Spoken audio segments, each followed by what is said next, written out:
So we've recorded an increase in the number of births in the past year, but fertility rates have decreased. Could you just explain the difference in those numbers and what it all means? Yeah, so the number of births relates to the number of live births in a given period. And this period, of course, relates to 2024. The total fertility rate is more of a synthetic average that takes into account the underlying age structure of the female population. So basically the total fertility rate is an average of the number of births per woman on average if the current rates of age-specific births were to continue into the future. Right, so there's been a 1.9% increase in the number of births in the past 12 months. Is that a significant increase by comparison to previous years? Look, it's an increase. It's a slight increase. I think what is more telling at the moment is that there has been a decline in the total fertility rate. That decline, even though it is a slight decline, shows a worrying trajectory toward what is considered low fertility, ultra low fertility. And if we get below 1.4 births per woman, and on average it's just a little over that at the moment, we get to the point of no return. So last year I said, look, it feels like we've hit rock bottom. This year it feels like we've fallen and slipped even further. Now, that means some terrible things for the future.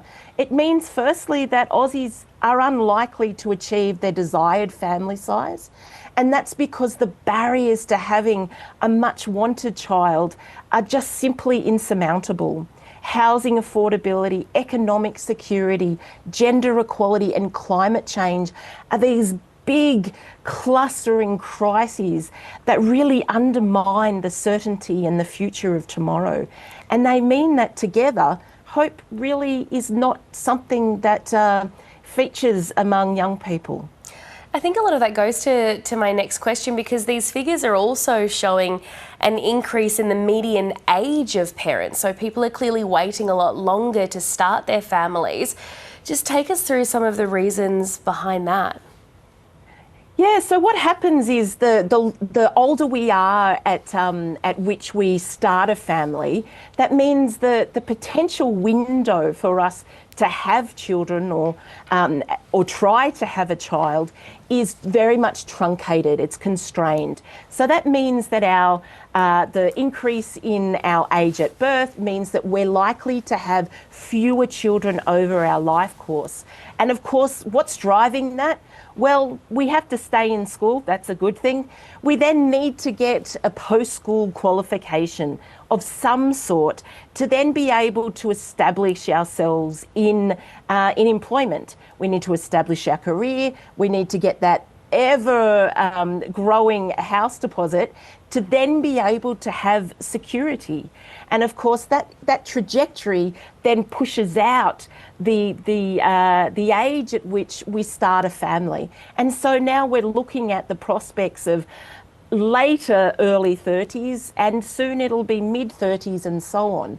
And the later we start, the fewer our potential is.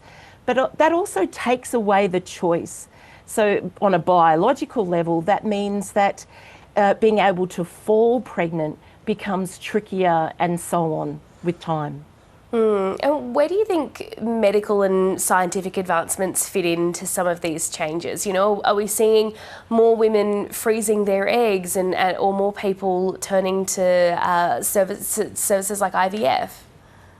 Certainly the anecdotal evidence suggests that the use of IVF and so on is increasing, but so are the coercive and kind of targeting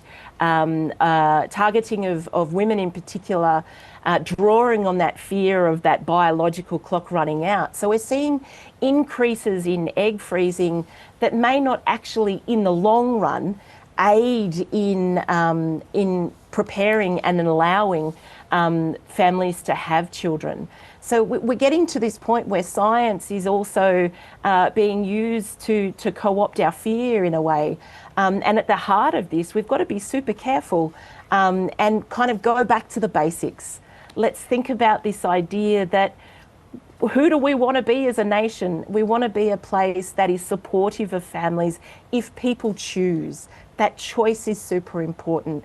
And at the moment, that choice is being denied. We must restore hope and restore that choice.